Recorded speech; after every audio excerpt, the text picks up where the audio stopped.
Hello everyone, thank you for coming to the Evil Nissan GTR Plus announcement. In case you aren't familiar, I am the vice creator of the channel. I have come today to discuss several major changes to the character elimination mainstream and other content. And why do you ask? Well, I know it's been over a year since Remix 1327 Elimination ended, and we wanted to fix some things up in the meantime, so that we could bring balance to the character elimination battlefield before the next season. First order of business. Addressing what happened with the creator. As you all are somehow aware, he has been arrested back in late November, which caused a temporal setback in the series stream of the main channel and the character elimination mainstream longer than intended. The reason being is that due to the arrest happening, a large amount of legal blocks and holds got in the way and we could not afford to continue unless it was safe to do so.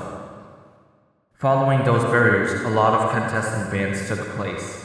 To name a few, Jazzberry Jam Nina, Spicy Nina, Pink Nissan, and Blue Nissan have been expelled from their respective seasons. Moreover, they have been apprehended and taken to Azkaban due to legal orders.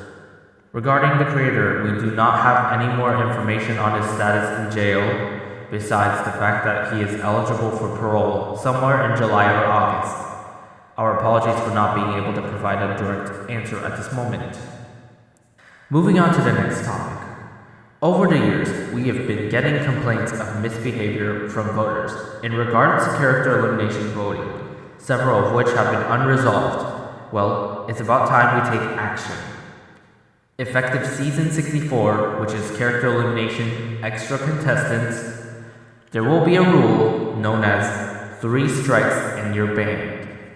Anyone caught misbehaving in the character elimination voting sessions will get a strike. The first offense will just be a warning. Second will involve being blocked for 5 episodes, in addition to your votes being cut in half for the remainder of the current season. Finally, third offense will mean you are banned from voting for good. So let's not get to that point. Now, what will count as misbehavior is as follows: opinion bashing, vote forcing, and any other behavior classified as harassment, bullying, violence, or excessive vulgar language.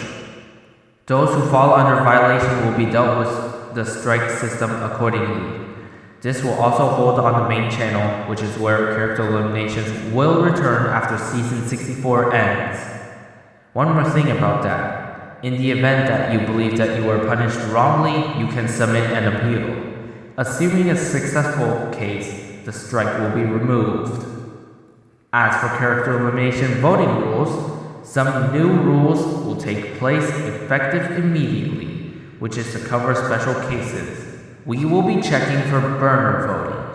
If we detect suspicious behavior from a user with alternate accounts, we reserve the right to check it and dock a voting penalty if it is conclusive that a certain user has used sock puppets. Moreover, this will count towards the 3 strikes and you're banned policy in place. Also, in the event that no votes are cast by the time the deadline has arrived, the voting will now go into sudden death, where the first vote, assuming no one casts any votes before the deadline, will decide the outcome. This also applies to any Battle for Wuhu Island season. The reason this was put in place was because we were seeing a decline in vote casting over time, for strange reasons that are too complex to explain. However, in special cases such as Nintendo Switch Battle Royale, this is not applied, and if there aren't any votes by the time the voting period ends, the winner of the voting is inconclusive. Thus, no one wins. Aside from that, YouTube thumbnails are to be addressed.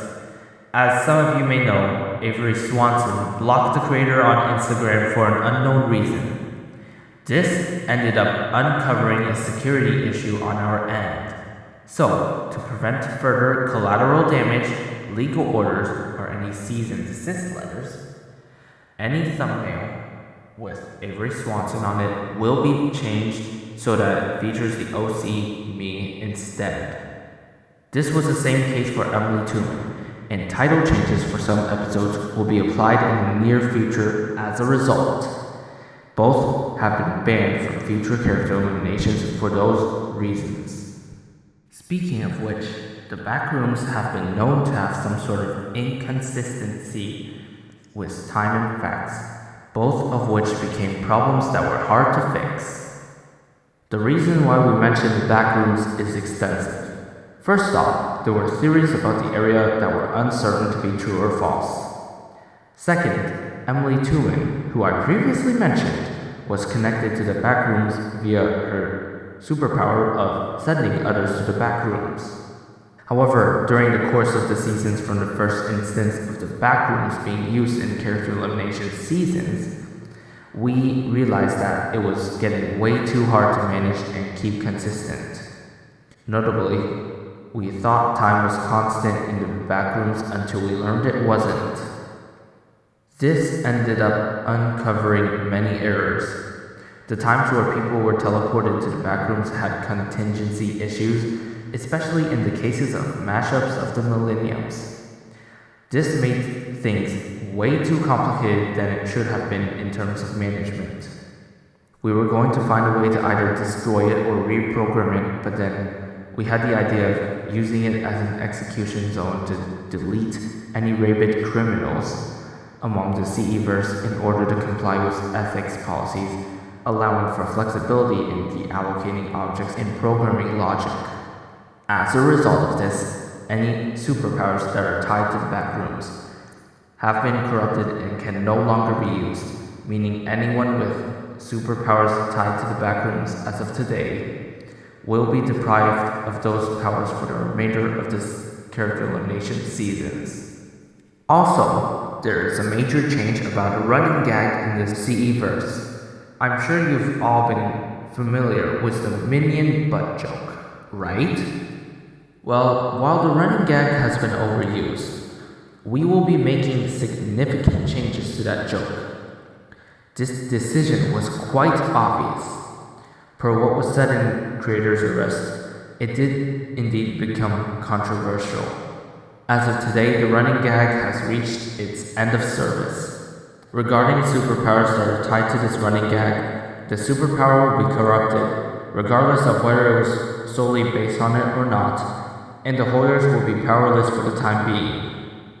Though, those affected by the removal of the Backrooms and the minion butt joke still have the option to gain another superpower, but as far as that's concerned, they are responsible for doing this on their own time. Also, we have gotten some private questions about the end of new OC memes being created.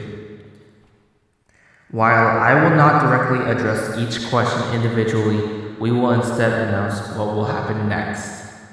First off, I am happy to say that we just now found ourselves another licensing coordinator after the previous one quit hours after Creator's Arrest took place. With that being said, there will be a near guaranteed chance that no licensing issues will strike us for the next few years. So for those who are OC fans, I guess there's more to come. At least for now. Additionally, we are working on an appeal regarding the removal of the rest of the Wii OCs, and so far, everything is looking good. Earlier this month, I have managed to find a loophole in regards to using the Wii OCs. I have replaced the original CPU Miis with my OCs in Wii Sports Resort and Wii Party, along with some newcomers in Switch OCs that were eligible to have backwards compatibility with the Wii. Finally, I will provide a Google Docs sheet with a non-exhaustive list of balance changes to the CE-verse for those who missed this announcement. We will fill you all in with future updates to come soon. Thank you all for coming, and we hope you enjoyed the future series.